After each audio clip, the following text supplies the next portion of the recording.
Hi, all. Thanks so much for joining Making Healthcare Work for You, Different Perspectives and Empowering Solutions. I'm Stephanie Fields, joined by my co-host, Dr. Apoorv Gupta, and today we are welcomed by Kevin Lynch, who is the founder and CEO of the Quell Foundation. Thanks so much for being here, Kevin. Well, thanks so much for having me. I appreciate your time. I am so happy to talk to you and learn more about the work that you're doing because it is truly remarkable. Can you start and just tell us a little bit about what the Quell Foundation is and how you got where you are? Sure. So the Quell Foundation is a not-for-profit organization founded in Massachusetts 7 years ago. It'd be 7 years in December.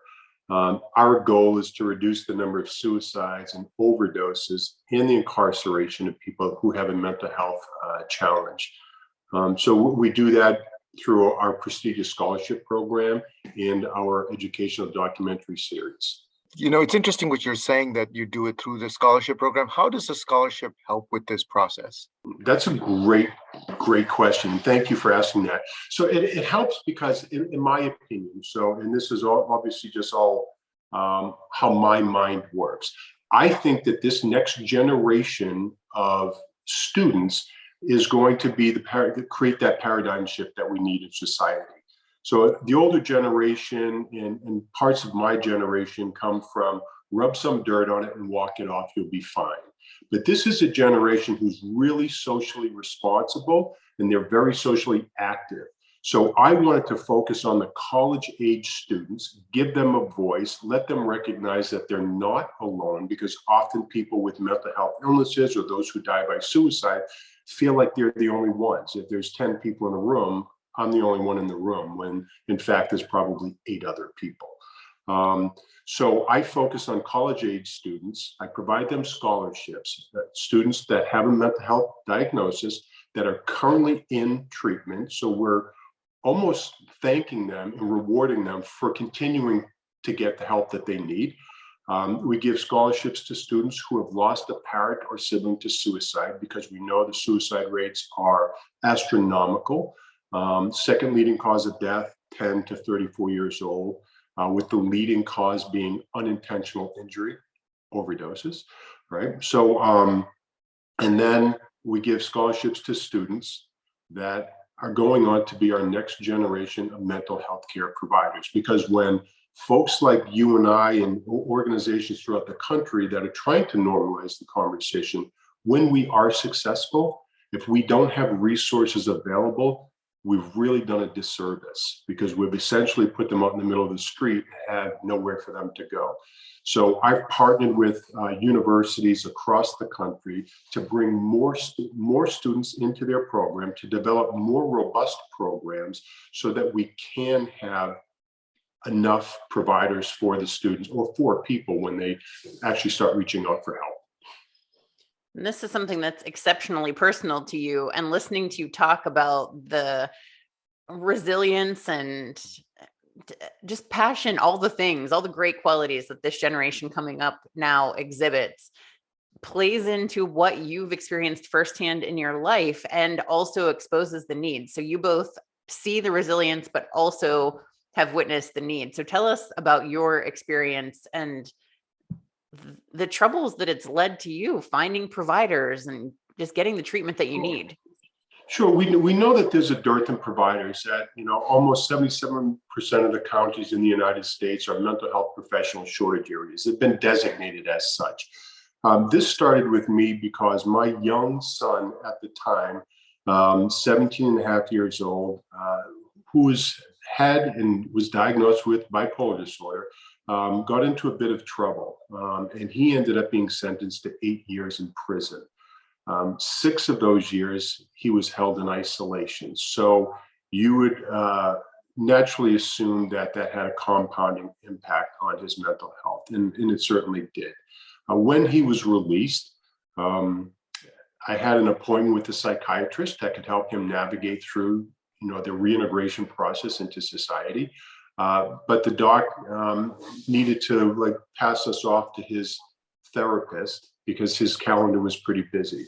So Nicholas went to see a therapist for several appointments, and he would come back to the car and just say, "Dad, I'm scaring her with what I'm telling her." And I can't imagine, and I don't think, unless you've been in that situation, anybody really can, Imagine what the world looks like through the eyes of a person who is just coming out of prison after 8 years, starting at 17 and a half years old.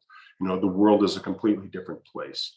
So Nick stopped talking to her, and as is often the case, in the absence of treatment, effective treatment, people will self-medicate, whether or not it's with alcohol or drugs or gambling or whatever the case is. He did self-medicate. He overdosed on heroin. It was a violation of the terms of his probation and parole, rather, and he was put back in prison. That was devastating to me and to my family.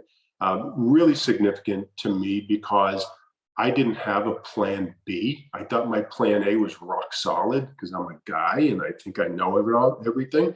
So when it all fell apart, I wasn't prepared for it to fall apart. I actually called a suicide hotline. Fortunately, I'm a veteran, and I was able to get right through immediately and get in there to talk to somebody, because even though I live a very comfortable life and we had the resources available to us, I couldn't get a doctor to see my son. And when it happened to me, I couldn't see beyond right now. I didn't have any peripheral vision. I didn't have my daughter and my grandson and my wife in my mind at all. It was, how am I going to get through the next 5 minutes? So fortunately, I was able to reach out and get some help. And Nick was released 4 years later from prison, and he's doing quite well right now. I'm really very, very proud of him. So that's why I started the foundation, is if I can't get resources available for my son, how are other people going to do that? So how do I shine a bigger light on this issue of mental health and this population of people that, society for the longest time would just relegate those with mental health to the hospitalized or the incarcerated or the homeless, when in fact it's our professors, it's our husband and wives, it's our family members, it's our dear friends. So that's why we're doing what we're doing right now.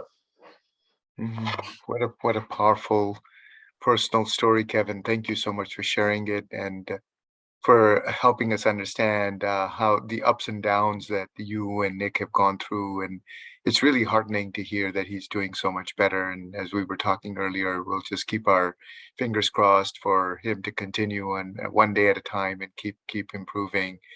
Wonderful, wonderful for you to share. In terms of the resources, Kevin, that you've been able to now gather for the others through the foundation, as you were mentioning, scholarships and other resources, what is the cumulative impact therefore then been as you see the trend over the folks that you are helping? Are you seeing any improvement in their ability to manage their mental health and any improvement in their suicidality? Can you talk to us about that at all? I can. It's been really fantastic. I often say to the folks that I get to work with, my team and some of the extended folks who work with the foundation, that we will never truly be able to understand or measure the impact that we are having on people's lives, because it's generational. It really is. If we help one person or prevent one person from taking their life, generations of people are going to benefit from that. So the way we're measuring it, and it's not through any formulary or any clinical study. It's just us listening to what people are saying and how the conversation has been changing and how much more open they are to talk about it. So I've had in the area of about 30 interns in the last 2 years, since the pandemic started, just prior to the pandemic. And when we have conversations, when we're talking about whatever area of the foundation they're responsible for, they might say, I was talking to my therapist about this and he said we should think about, or she said we should think about, and they just interject that as part of the conversation, and they don't pause to wait for your reaction. It's just part of their conversation. So I'm also seeing, what I really like now is that I'm seeing an uptick, if you will, in the number of male people that are applying for our scholarships. So traditionally, it was about 83% female applying for our fighter scholarship, that scholarship for students with a mental health diagnosis. Well, that number is dropped to about 75%. So we've seen a really nice 8% change over the last 6 years or so, where more males are becoming more comfortable saying, yeah, I have a mental health challenge, or I've reached out and got help, and I'm going to college. Can you help me? So that's exciting. That's how I'm seeing it. And there are more people that are going on, just finishing their undergrad, doing a master's. And I probably have in the area about 9 to 10 students right now in doctorate programs that I started with as undergrads. So they're going on to continue to do this. It's really exciting to see. That is incredible. I love that story. I can't imagine. Oh my gosh, what a journey. And they must just feel so much hope when there's people out there who are willing to help them and don't just dismiss them because of whatever their past or their current struggles might be. So you mentioned that you work with some universities. What are some of these other ways that you found are really successful to reach out to these people and let them know that there is hope and there are people who care? How do you get to these people and make a difference? Because you're obviously doing it well. Yeah, now it's word of mouth. So initially, we would just put our applications out online, and they would come to us. But now students are talking to their friends across other majors and saying, "Oh yeah, I got a scholarship from the Quell Foundation," because they openly talk about their mental health. So that's not even something that is off limits anymore to them. So they'll openly talk about their medications or their treatment plans. And they say, "Oh yeah, I'm getting a scholarship from this Quell Foundation because, and that's how it starts building up." So we've got relationships now with, my gosh, students in 480 universities across the country. We've given away 1,800 scholarships. It's really exciting what we've been able to do. And now we have a junior board of directors that is made up of only current and former scholarship recipients. And they network with each other because we want to let the student that is a freshman on campus know, first of all, these kids don't want to talk to some dude like me. I'm way too old. So this generation, this junior board of directors is their age group. So they help us keep our finger on the pulse. So if we have a student that's coming on who's been diagnosed with anxiety, we partner she or him with another student in their junior or senior year that had also been diagnosed and has been part of our program for years.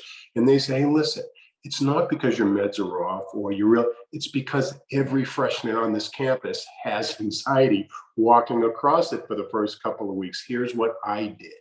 So they now have peer-to-peer mentoring, just helping them through. We've partnered with professional organizations, both in the mental health care space, hospital space, actually across most industries.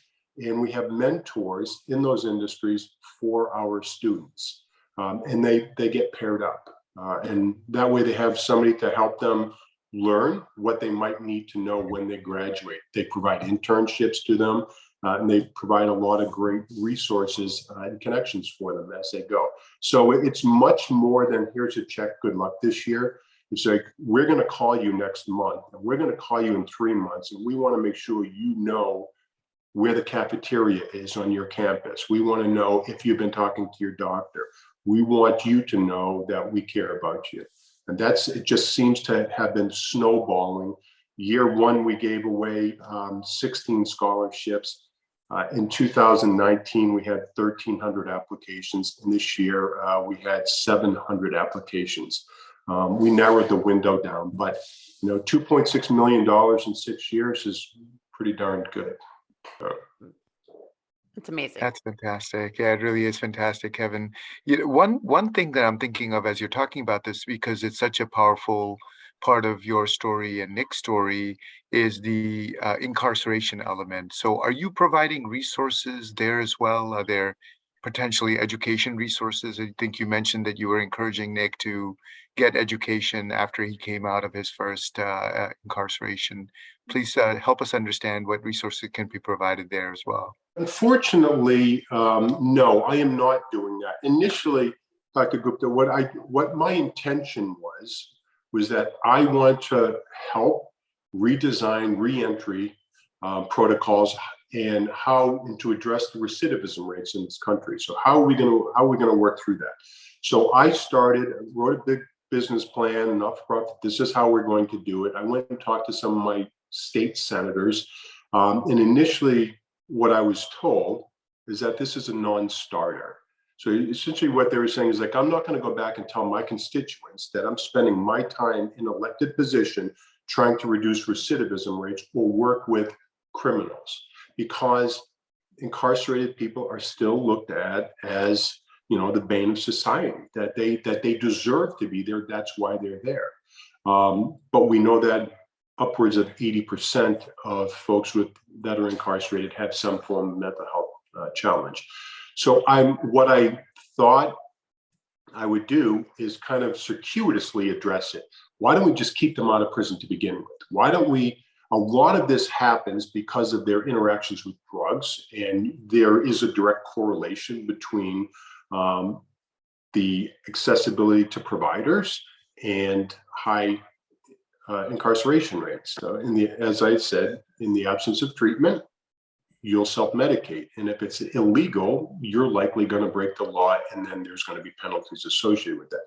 And then it just starts. I mean, that starts a whole different thing. So I thought, okay, let's address this from this angle. We'll talk about it. We'll prevent you from getting in there to begin with.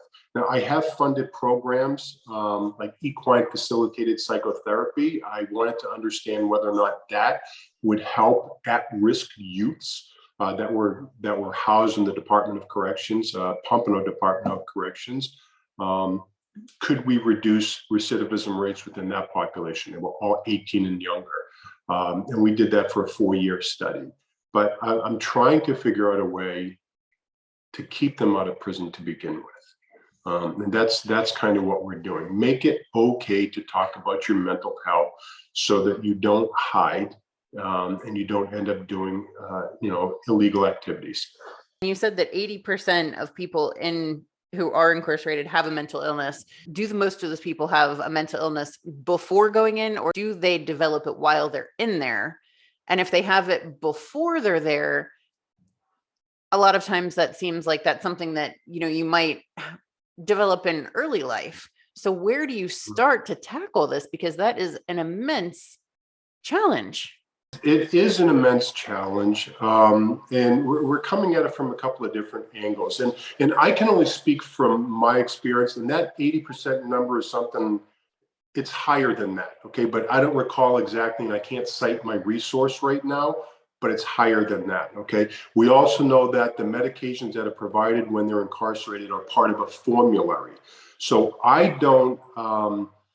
Nick went through a lot of things when he was in prison, and it was very, very challenging for him. He didn't take his medication because it made him vulnerable. And as a young man in a men's maximum security prison, you cannot be vulnerable. But they also are very, very reluctant to provide any type of psychotropic meds because you can pretend to have something wrong with you, and now you're getting high, or you have a form of currency, okay, in that correction system. So the way that I'm trying to address this is by early on talking about mental health. I believe that it's because of the stigma that's associated with discussing mental health that people don't reach out and seek treatment. So they self-medicate. That's what I'm trying to prevent from happening. And it's not a very direct line, because often it's word of mouth. It's being okay to talk about it.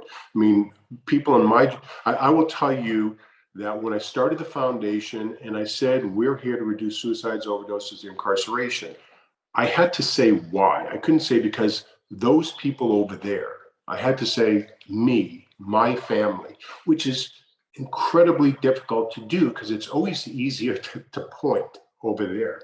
So I put on all of my social media accounts, including LinkedIn, here's why I'm doing this, and here's what I did. I called a suicide hotline. Now, I'm 6'4", 230. I'm not a little guy. I spent 12 years in the military on submarines. So I've got that edge to me already. And I sat back thinking and waiting for all of my military buddies to come beat the hell out of me for what I just said, because that's what we would normally do. We would just beat you up on that. But that's not what happened. I received literally hundreds of emails and text messages from people that I hadn't seen in years saying, I was diagnosed with, I take medication for. So by opening the door, we allow people to have that conversation in a really threat-free environment. And these are people, we don't know. I mean, if you look at me, you would never know that I was diagnosed with clinical depression. If you look at my wife, you would never in a million years think she found her mother when she had taken her life at 12 years old. So we all have a story. We all likely know someone. Why aren't we talking about it? I'm reflecting on what you were telling us in the pre-interview about how you chose the name for the foundation. I really love your story there about what the name means and what it meant to you. So if you could recall that for our audience, that would be great. I would love that. It took a long time. I'll be quite honest with you. I really wanted to have a name that was not directly associated with mental health. Right out of the gate, because often, again, because of the stigma associated with mental health, if anywhere in the name I implied mental health, then people would check out of the conversation right out of the gate, or just assume they knew what I was going to say. So I was having a glass of wine, and on the back of the bottle, the name of the wine was Quell. And quell means to bring balance and order to chaos. And I love that because that's what we're trying to do. Whether you live with the mental health challenge or you're someone who cares for someone with a mental health challenge, we're trying to bring that balance and order to chaos. So I called the vineyard who makes this wine and asked permission to use the name, essentially say, hey, this is what my plan is. And the gentleman said, this is why I made that wine. I have a similar story. So it's really, really exciting. And we have become good friends. That is remarkable. I love that story. It's amazing how you just don't know that you're going to have these connections with people. And then the world, all the stars align and it's this perfect situation.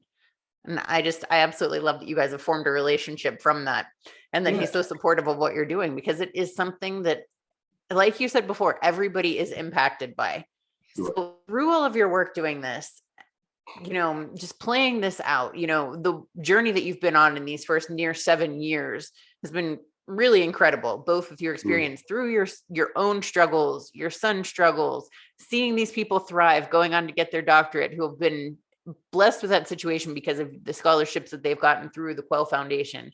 Where are you hoping the next 7 years is going to lead you? What does the world look like in 7 years in mental health? No, we take this in bite-sized pieces. Every 2 years, we develop another 3 to 5 year plan. Several years ago, I made a documentary. I had no right making documentaries, but I had been reading so many applications for scholarships that were breaking my heart. I mean, really, they're just breaking my heart to read so much anguish and turmoil in young people's lives that I decided to make a documentary to put a face to mental health that's incongruent with what society thinks it looks like. So the documentary is called Portraits of Life with Mental Illness, and it follows 7 families, my own included, and we talk about it. We talk about Michaela, who has PTSD after finding her brother had taken his life, and she, nationally ranked swimmer, went from being a very successful student to multiple arrests and hospitalizations because she wasn't able to talk about it a whole lot. So we wanted to she comes from a very affluent family. So we wanted to be able to put a face to mental health, but it wasn't enough to show this documentary. And we've shown it on college campuses across the country to over 100,000 students. We then have a panel discussion with people that are in the film so that the students can say, how come, or what are you doing now? What do you think? And it's been really, really exciting. but not just to show the film. I wanted to measure the impact of that film. So I worked with 2 epidemiologists. We created a question set. And prior to watching the film, you answer these 27 questions, all de-identified. And then post the film, you answer them again.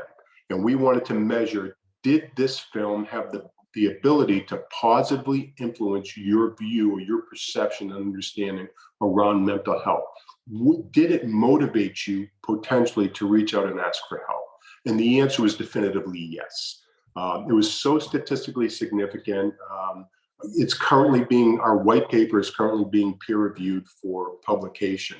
And we asked I'll just give you several questions to get an idea of how we measured. So, would you date somebody with a mental health illness? Would you recommend them for a job? Would you introduce them to your friends? Those are easy yes answers. Like, sure, why not? Okay, would you let them be the caretaker of your child? Would you rent them a room in your house? So those are things that you have to sit back and really contemplate if you're being honest about it. They all moved positively. So we created a second documentary on first responders. First responders have the 6th highest rate of suicide by profession in this country because of the compounded daily trauma they experience and the vicarious trauma that they experience when they get back to the station or the firehouse, or even in our ERs. So we wanted to be able to put a face to this as well so that we can help reduce those suicides. So to answer your question, in the next 3 to 5, 7 years, we're really going to be hyper-focused on some of these high at-risk populations. But before I could do first responders, I had to validate myself. I had to qualify the efficacy of film's ability to have an impact. We showed the film for the very first time to about 80 first responders out in Tucson, Arizona at the end of June. And the feedback was overwhelmingly positive. We didn't make it palatable for the general public because it's not for the general public. It's for all these other firefighters in the fire service or folks in law enforcement who respond to these horrific scenes almost daily, to say you're not alone. And while we all go back to the station and we laugh and joke and shoot the breeze about it, in the back of my head, I'm thinking, I would really like to not live another day doing this. So that's what we're trying to impact this population. And we've got a lot of great partners in that effort. So that's what I would like to do. Focus on this population, focus on possibly the bedside caregiver, frontline healthcare professionals who have high rates of PTSD because of the work that they're doing, and really just give a voice to them so that society as a whole can understand that, you know, it's not us against them. When you look at that cruiser go by, or you look at that ambulance go by, think about the person who's driving it. You know, what they're about to experience is going to change their life. And then they're going to go home and have a birthday party for her 4-year-old daughter. You know, that's where we want to go, is normalize the conversation across different industries and keep giving scholarships away. Wow. Thank you so much for the important work that you're doing. It is truly incredible. I really love it. And I'm so proud of everything for you and excited for you guys. So thank you for being here. Thank you, Stephanie. Thank you so much for having me. Dr. Gupta, thank you so much for your time this morning. Yeah, it's a real pleasure, Kevin. Thank you. And best of luck to you and to Nick and your family. Thank you, sir. And thank you all for watching. We'll talk to you soon. Bye-bye.